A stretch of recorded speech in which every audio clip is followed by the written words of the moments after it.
கோழி கூவுற சத்தத்தை வச்சு எந்திரிக்கிறது நம்மளோட ஃபார்ம் ஹவுஸில். இங்கே பார்த்தீங்க அப்படின்னா ஒரு 4 மணிக்கெலாம் அலாரம் வச்சு எந்திரிக்கிற மாதிரியாக இருக்குது.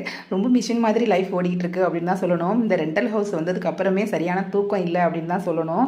ஏன் அப்படின்னு கேட்டிங்கன்னா 6:15க்கு பாப்பாவுக்கு பஸ்ஸு, 7:30க்கு பெரியவனுக்கு, அதுக்கப்புறம் 8:30க்கு சின்னவனுக்குன்னு சொல்லி இன்ஸ்டால்மெண்ட்டில் நம்மளும் பசங்களை கிளப்பிட்டு இருக்கோம்.